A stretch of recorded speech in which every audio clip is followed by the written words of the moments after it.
주 예수님의 은혜가 함께 하시기를 빕니다. 오늘도 하나님께서 주시는 그 은혜로 모두 복된 삶을 사시기를 바랍니다. 그러면 6월 22일 아침 예배를 하나님 앞에 드립시다. 먼저 사도신경으로 우리의 신앙을 고백하겠습니다. 나는 전능하신 아버지 하나님, 천지의 창조주를 믿습니다. 나는 그의 유일하신 아들 우리 주 예수 그리스도를 믿습니다. 그는 성령으로 잉태되어 동정녀 마리아에게서 나시고 본디오 빌라도에게 고난을 받아 십자가에 못 박혀 죽으시고 장사된 지 사흘 만에 죽은 자 가운데서 다시 살아나셨으며 하늘에 오르시어 전능하신 아버지 하나님 우편에 앉아 계시다가 거기로부터 살아있는 자와 죽은 자를 심판하러 오십니다. 나는 성령을 믿으며 거룩한 공교회와 성도의 교제와 죄를 용서받는 것과 몸의 부활과 영생을 믿습니다. 아멘. 오늘 읽으실 하나님의 말씀은 시편 73편 17절부터 28절의 말씀을 읽겠습니다. 시편 73편 17절부터 28절입니다. 그러나 마침내 하나님의 성소에 들어갔어야 악한 자들의 종말이 어떻게 되리라는 것을 깨닫게 되었습니다. 주님께서 그들을 미끄러운 곳에 세우시며 거기에서 넘어져서 멸망에 이르게 하십니다. 그들이 갑자기 놀라운 일을 당하고 공포에 떨면서 자취를 감추며 마침내 끝장을 맞이합니다. 아침이 되어서 일어나면 악몽이 다 사라져 없어지듯 주님께서 깨어나실 때에 그들은 한낱 꿈처럼 자취도 없이 사라집니다. 나의 가슴이 쓰리고 심장이 찔린 듯이 아파도 나는 우둔하여 아무것도 몰랐습니다. 나는 다만 주님 앞에 있는 한 마리 짐승이었습니다. 그러나 나는 늘 주님과 함께 있으므로 주님께서 내 오른손을 붙잡아 주십니다. 주님의 교훈으로 나를 인도하여 주시고 마침내 나를 주님의 영광에 참여시켜 주실 줄 믿습니다. 내가 주님과 함께하니 하늘로 가더라도 내게 주님밖에 누가 더 있겠습니까? 땅에서라도 내가 무엇을 더 바라겠습니까? 내 몸과 마음이 다 시들어가도 하나님은 언제나 내 마음의 든든한 반석이시요 내가 받을 몫의 전부이십니다. 주님을 멀리하는 사람은 망할 것입니다. 주님 앞에서 정죄를 버리는 사람은 주님께서 멸하실 것입니다. 하나님께 가까이 있는 것이 나에게 복이니 내가 주 하나님을 나의 피난처로 삼고 주님께서 이루신 모든 일들을 전파하렵니다. 아멘. 오늘은 시편 73편의 말씀으로 설교하겠습니다. 세상에는 신앙인들을 힘들게 하는 일들이 있습니다. 그 중에 하나가 하나님은 진짜 살아계시는가? 하나님의 존재에 대한 의심입니다. 만약 우리가 사는 세상이 하나님을 믿는 자는 다 잘되고 잘 믿지 않는 사람들, 그 사람들은 다 벌받으면 정말 하나님이 이 세상을 다스리고 계시는구나. 하나님의 존재에 대해 쉽게 동의될 것입니다. 그러나 현실은 어떻습니까? 하나님을 믿지 않는 사람들이 더 잘되고 더 행복해 보이는 경우가 있습니다. 주변을 둘러보십시오. 하나님을 믿지 않아도 행복하게 사는 이들이 많습니다. 심지어 더 극단적인 경우도 있습니다. 악을 행하며 사는 사람인데 그런 사람들이 더 유복해 보이는 경우가 있다는 겁니다.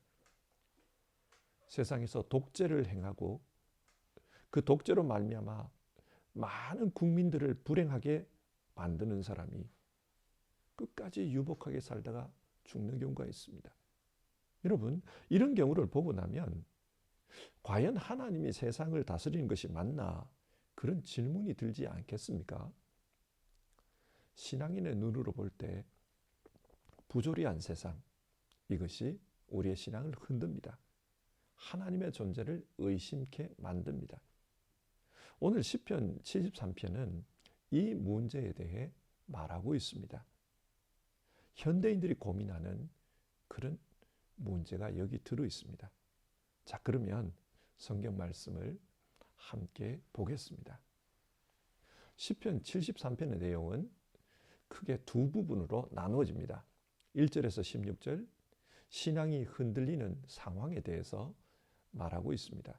그리고 17절에서 28절, 새로운 눈으로 믿음을 바라보게 되었다. 그 이야기가 나옵니다. 자, 이런 성경 내용 전개에 따라서 한 부분씩 살펴보겠습니다. 첫 번째로 신앙이 흔들리는 상황에 대한 내용입니다. 1절인데요. 하나님은 마음이 정직한 사람과 마음이 정결한 사람에게 선을 베푸시는 분이건만. 이 구절은 이 시를 기록하고 있는 이 사람의 신앙 원칙이 드러나 있는 구절입니다. 이 사람은 하나님은 의로운 분이시다. 그래서 마음이 정직한 사람, 깨끗하게 하나님을 믿고 정직하게 하나님을 따르는 사람, 올바르게 사는 그 사람에게 하나님은 선을 베푸신다. 그런 신앙 원칙을 가지고 있습니다. 이 원칙에 따라서 신앙하고 있는 이 사람은 누구일까요? 이 시의 표제어를 보면 아삽의 노래 그렇게 기록되어 있습니다. 아삽은 레위인으로 성전에서 하나님을 찬양하던 그런 무리들입니다. 지금 이 시를 기록한 아삽 족속은 바벨론 포로에서 돌아온 사람으로 포로 귀환 후 여러 어려운 환경 속에서도 하나님을 섬기고 하나님을 예배하는 데 집중하고 있습니다. 이들이 하나님을 섬기는 일에 집중한 이유는 하나님은 의로우신 분이다. 그래서 하나님을 올바로 믿는 사람에게는 복을 주신다. 그 믿음이 있기 때문입니다. 어려운 상황 속에서도 이 믿음을 가지고 정말 하나님 잘 섬기려고 노력했던 사람들입니다. 그런데 이 아삽 족속의 신앙이 흔들렸다라는 거예요. 2절을 보면요. 나는 그 확신을 잃고 넘어질 뻔했구나. 그 믿음을 버리고 미끄러질 뻔했구나. 신앙을 잃어버릴 뻔했다고 말합니다. 미끄러져서 넘어질 뻔했다. 신앙이 넘어질 뻔했다. 그런 말을 합니다. 왜 신앙을 잃고 넘어질 뻔했습니까? 3절을 보면요. 그것은 내가 거만한 자를 시샘하고 악인들이 누리는 평안을 부러워했기 때문이다. 포로 귀환 후에 얼마나 어려운 환경 속에서 살았겠습니까? 그 어려운 환경 속에서도 하나님을 신실하게 믿으면 하나님이 문제를 해결해 줄 것이다. 그렇게 생각하고 신앙 가지고 살아왔습니다. 그런데 어려운 현실이 바뀌지가 않는 거예요. 계속 어려웠던 겁니다. 한 비교해서 한번 생각해 보겠습니다. 한국이 일제 식민지에서 해방된 후 그 이후 경제적으로 정치적으로 얼마나 어려웠습니까? 비슷합니다. 바벨론 포로에서 돌아온 후 이스라엘 공동체를 재건하려고 했지만 사람들의 상황은 경제적으로나 정치적으로 굉장히 어려웠습니다. 이런 상황에서 주변에 있는 하나님을 믿지 않는 이방인들,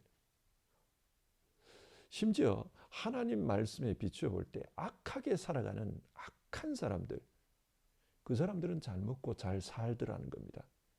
이 땅에서 평안하게 잘 살아갑니다. 이런 현실을 보며 이 아삽의 무리들이 고민에 빠진 거예요. 이 세상은 하나님이 다스린다는데 하나님이 다스린다면 하나님을 잘 믿는 사람들은 잘 되고 하나님을 안 믿고 악하게 사는 사람들은 벌을 받아야 그게 정상 아닌가? 근데 세상은 왜 반대로 돌아가고 있는가? 이런 질문이 든 겁니다. 4절에서 11절을 보면 그 당시 악한 자들이 누리는 그 복에 대한 이야기가 나옵니다. 4절, 그들은 죽을 때에도 고통이 없으며 몸은 멀쩡하고 윤기까지 흐른다. 한평생 잘 먹고 잘 살다가 평안히 죽더라는 겁니다. 이들은 세상 사람들이, 즉 자기들이 겪는 그런 고통을 겪지 않았습니다. 호의호식했습니다. 그러다 보니까 이들은 교만해요. 자기들보다 못한 사람들을 짓밟으면서 살아갑니다. 8절, 언제나 남을 비웃으며 악의에 찬 말을 쏘아붙이고 거만한 모습으로 포근하기를 즐긴다. 몇 해 전에 한국에서 부자들의 갑질 논란이 문제가 되었습니다.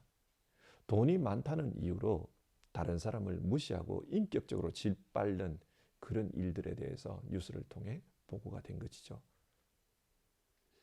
그런데 이런 갑질 논란과 비슷한 일들이 2500년 전에도 있었던 것 같습니다.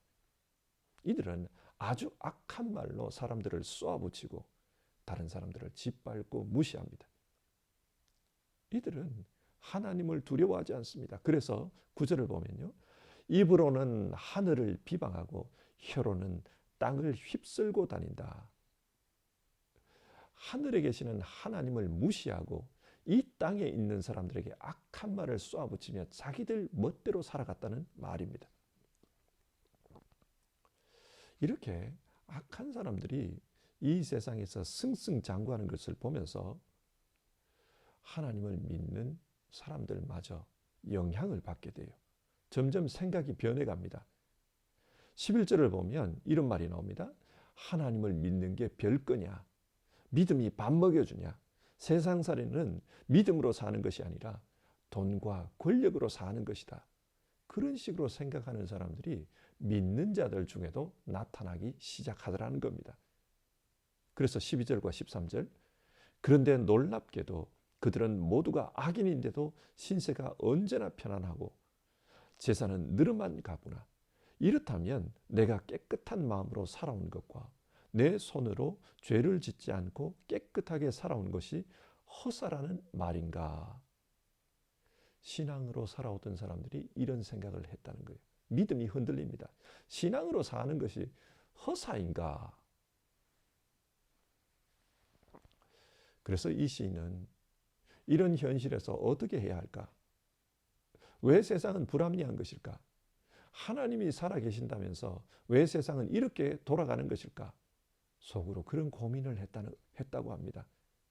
16절, 문제를 풀어보기 위해서 고민했지만 자신이 풀기에는 어려운 문제였습니다. 세상에는 우리가 알 수 없는 문제, 우리의 논리와 이성으로는 이해할 수 없는 그런 문제들이 참 많습니다. 하나님의 역사는 우리의 단순한 지식으로 다 풀리지가 않습니다. 그러면 어떻게 해야 하는가? 불합리하게 느껴지는 이런 세상 속에서 신앙보다는 현실을 붙들고 현실적인 방법으로 그렇게 살아야 하는가? 이 시의 두 번째 부분을 봅시다. 하나님께서 아삽 족속의 사람들에게 제시해 주셨던 그 답이 나옵니다. 17절인데요.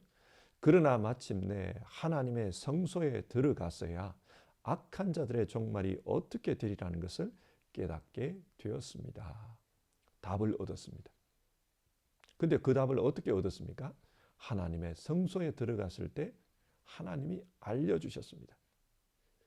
하나님의 성소는 하나님께서 임재하시는 곳입니다. 하나님께서 자기 백성을 만나러 오시는 곳입니다. 하나님께 가까이 갔다는 거예요. 하나님께 가까이 가니까 하나님께서 깨닫게 해 주시더라. 그러면 하나님께서 깨닫게 해 주신 것이 무엇입니까? 악한 자들의 종말과 하나님을 믿는 자들의 종말에 대한 사실입니다. 먼저 18절에서 20절, 악하게 사는 이 사람들의 종말은 어떠한가? 18절, 주님께서 그들을 미끄러운 곳에 세우시며 거기에서 넘어져 멸망에 이르게 하십니다. 악한 자들은 지금 미끄러운 곳에 서 있다는 거예요. 그래서 곧 넘어질 것이다. 종말이 올 것이다. 갑자기 종말이 다가와 멸망할 것이다. 19절은 그렇게 말합니다. 이때 악한 자들은 어떻게 되는가? 20절, 한낮 꿈처럼 그들의 부귀영화가 자취도 없이 사라집니다. 지금까지 누려왔던 세상의 좋은 것들이 한낮 꿈에 불과했다. 예수님도 이와 같은 말씀을 하셨습니다. 예수님은 믿는 자들의 삶과 믿지 않는 자들의 삶을 말씀하면서 반석 위에 세운 집과 모래 위에 세운 집에 대한 비유를 들려주셨습니다. 홍수가 났을 때, 하나님의 심판이 일어났을 때 믿지 않는 자들은 모래 위에 세운 집과 같아서 금세 무너진다고 했습니다. 문제가 없을 때는 화려하게 보이고 아름다워 보였던 그 집도 하나님의 심판이 다가오니까 기초가 흔들려 가지고 무너지고 맙니다. 이처럼 악한 자들은 하나님의 심판 때에 완전히 멸망하고 말 것이다. 자, 그러면 이런 질문이 듭니다. 하나님은 왜 이런 사람들에게 이 세상에서 성공을 허락하신 것일까요? 처음부터 성공하지 못하도록 했다면 이들이 정신 차리고 하나님을 믿을 수도 있지 않았을까요? 우리 이런 질문이 듭니다. 우리가 다 알기는 어려운 부분입니다만 하나님은 선한 사람과 악한 사람 모두에게 햇빛과 비를 주시는 사랑이 많으신 분입니다. 악인도 처음부터 악하다고 그렇게 보지는 않습니다. 그래서 이들에게도 복을 누릴 기회를 주십니다. 그리고 그 복을 통해 하나님의 사랑을 알 수 있도록 기회를 주신 겁니다. 요나서를 보십시오. 하나님은 타락한 니느웨 백성들이 망하는 것을 안타깝게 여깁니다. 그래서 요나를 보내서 구원받을 기회를 제공해 주셨습니다. 회개할 기회를 주신 겁니다. 그처럼 이 세상 모든 사람에게 하나님은 기회를 주십니다. 그러나 악인들은 자신들이 누리는 그 행복을 하나님이 주신 기회라고 생각하지 않습니다. 그렇기 때문에 돌이키지 않아요. 21절부터 23절, 이 시인은 악인들의 운명을 본 후에 자기 자신의 삶을 돌아보게 됩니다. 따져보니 자기도 그 악인들과 별반 다를 바 없다는 거예요. 그 악인들이 누리는 성공을 부러워하며 나도 악인들처럼 저렇게 살아볼까? 세상 방식으로 살아볼까? 한순간 믿음이 흔들렸다는 겁니다. 부끄러웠습니다. 그래서 자기 자신을 악인과 똑같이 무지한 짐승 같은 존재다. 그런 말을 합니다. 자, 그러면 하나님께서 믿는 자들에게는 마지막에 어떻게 해주신다고 합니까? 24절. 마침내 나를 주님의 영광에 참여시켜 주실 줄 믿습니다. 하나님의 영광에 참여하게 하십니다. 25절. 내가 주님과 함께하니 영원히 하나님과 함께 살아가게 하십니다. 그리고 26절. 하나님은 언제나 내 마음에 든든한 반석이시요 내가 받을 몫의 전부이십니다. 하나님은 우리의 몫이 되어주십니다. 우리가 받을 상급이라는 말입니다. 하나님이 우리의 상급이라는 말은 레위인의 삶과 연관되어서 말하고 있습니다. 레위인들은 이 땅에서 자기의 기업, 땅을 분배받지 못했습니다. 대신에 하나님께 드릴 그 재물들, 그것들을 나누어 가질 수 있는 특권을 가지게 되었습니다. 이것이 의미하는 것은 레위인들은 하나님이 먹는 음식, 하나님께 드려진 음식, 그것을 자기도 먹는다는 거예요. 즉, 하나님께서 누리는 영광을 자기도 누리고 하나님께서 누리는 권세를 자기도 누리게 될 것이다. 이런 말입니다. 하나님은 이런 레위인들의 삶을 통해 마지막에 천국이 임했을 때 하나님을 섬기는 사람, 하나님을 믿는 사람, 그 사람들이 어떤 모습으로 살지를 미리 보여주신 겁니다. 땅을 분배받은 사람들, 그 사람들은 자기 힘으로 농사를 지어서 살아야 합니다. 이 땅에서 자기 힘으로 삽니다. 그러나 하나님을 믿는 사람들, 하나님을 섬기는 사람들, 하나님이 자기 인생의 상급인 사람들은 하나님의 공로, 하나님의 은혜로 하나님의 영광에 참여하게 됩니다. 여러분, 이것이 얼마나 대단한 것입니까? 27절과 28절을 보면 악인의 최후와 하나님을 믿는 사람들의 최후에 대해 다시 한번 요약해서 말합니다. 27절, 주님을 멀리하는 사람은 망할 것입니다. 악인들은 망할 겁니다. 그리고 28절, 하나님께 가까이 있는 것이 나에게 복이니 하나님께 가까이 있는 그 사람들은 복을 누리게 됩니다. 자, 이상의 말씀을 정리해 봅시다. 오늘 시인이 하나님을 믿지만 신앙이 흔들렸다고 합니다. 신앙이 흔들렸던 이유는 이 세상을 보니까 믿지 않는 사람들 중에 복받은 사람들, 세상적인 복을 받은 사람들, 성공한 사람들이 많더라는 거예요. 온갖 좋은 것을 누리며 사는 것을 보았습니다. 이게 부러웠어요. 그러면서 자기도 모르게 우리는 왜 이렇게 살지? 그런 생각을 합니다. 하나님을 믿는데 우리는 왜 이렇게 처량하게 살지? 그래서 믿음이 흔들렸다는 거예요. 성경은 이런 이야기를 통해 오늘 우리에게 무엇을 교훈합니까? 하나님께서 주시는 참된 복은 이 땅에 있는 것, 눈에 보이는 것, 세상적인 성공, 거기에 있지 않다는 것입니다. 세상의 성공과 부귀영화가 복의 전부가 아니라는 말입니다. 그러면 하나님이 주시는 진짜 복은 무엇인가? 영원한 시간 속에서 영원히 누리는 복입니다. 그게 진짜 복이라고 합니다. 잠깐 누리다가 영원히 불행해지는 그게 복이 아니고 영원히 누리는 복, 영원히 행복하게 사는 그게 진짜 복이라는 겁니다. 그래서 오늘 성경은 영원한 복을 사모해야 한다. 잠깐 있다 사라질 꿈과 같은 그런 복이 아니라 영원한 복을 사모해야 한다. 그것을 말합니다. 그러면 그 복이 무엇입니까? 오늘 성경은 하나님으로부터 오는 복, 그 복입니다.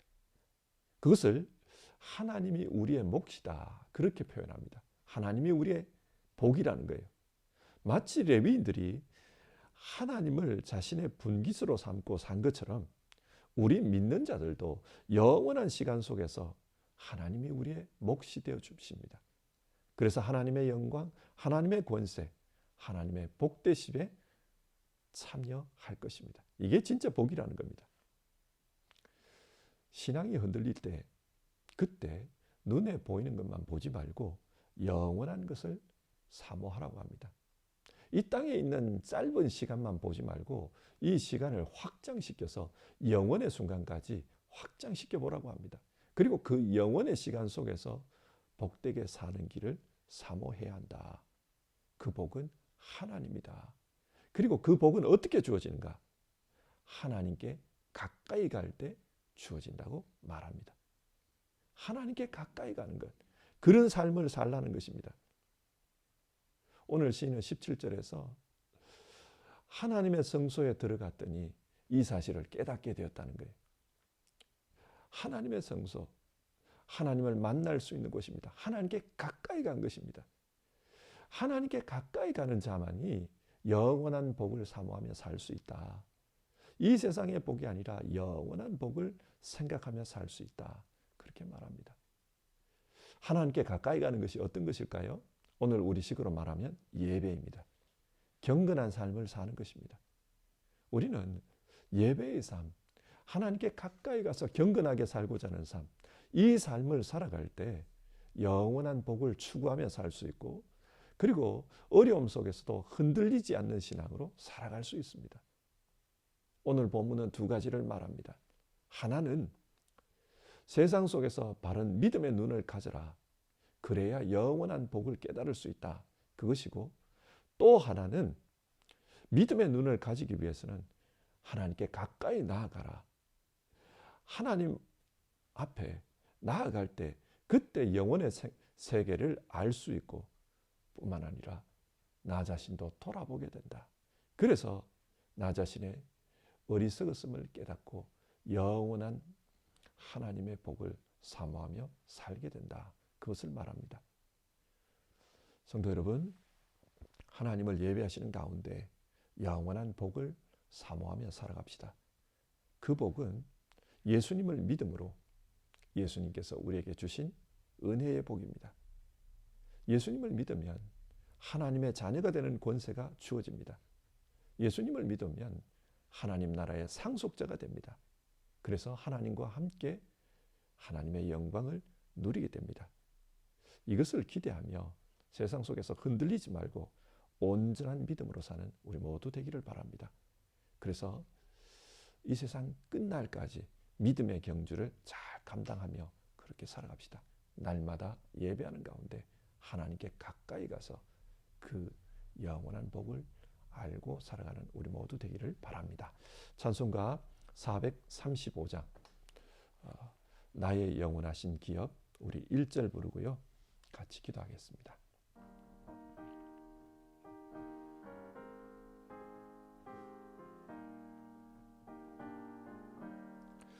나의 영원하신 기업 생명보다 귀하다. 나의 갈 길 다가도록 나와 동행하소서.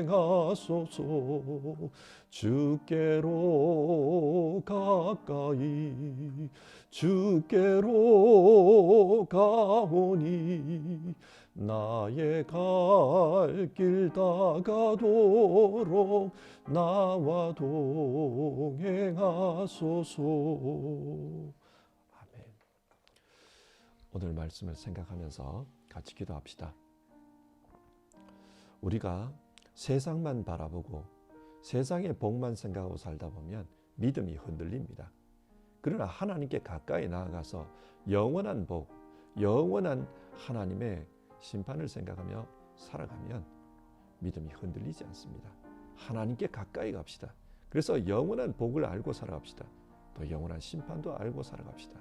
주님, 늘 주님께 가까이 가서 하나님 주시는 그런 지혜로 살겠습니다. 도와주십시오. 같이 기도합시다.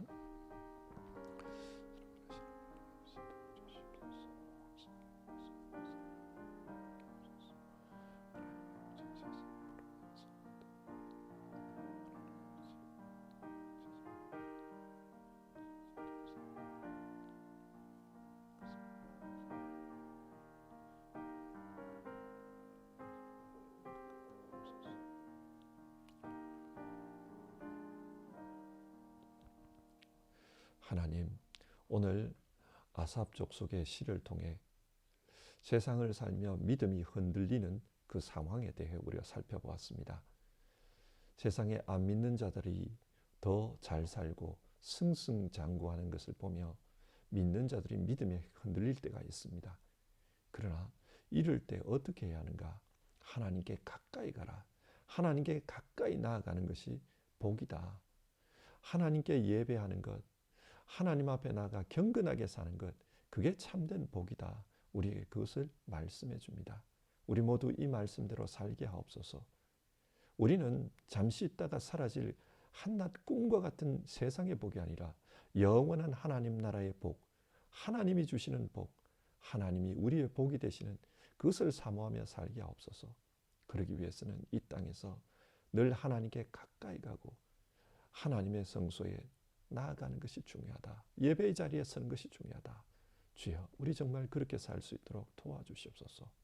오늘 하루도 영원한 복을 사모하며 영원히 하나님 앞에서 살 것을 꿈꾸는 모든 분들, 그래서 하나님 앞에 예배하는 분들, 주여 그 삶을 붙잡아 주시고 흔들리지 않게 하시고 또 주님께서 주시는 그 복을 맛볼 수 있도록 그 심령을 주여 풍족케 하여 주시옵소서. 주님이 주시는 위로가 넘치게 하여 주시옵소서. 우리 주님 예수님의 이름으로 기도드립니다. 아멘. 하늘에 계신 우리 아버지, 아버지의 이름을 거룩하게 하시며 아버지의 나라가 오게 하시며 아버지의 뜻이 하늘에서와 같이 땅에서도 이루어지게 하소서. 오늘 우리에게 일용할 양식을 주시고 우리가 우리에게 잘못한 사람을 용서하여 준 것 같이 우리 죄를 용서하여 주시고 우리를 시험에 빠지지 않게 하시고 악에서 구하소서. 나라와 권능과 영광이 영원히 아버지의 것입니다. 아멘.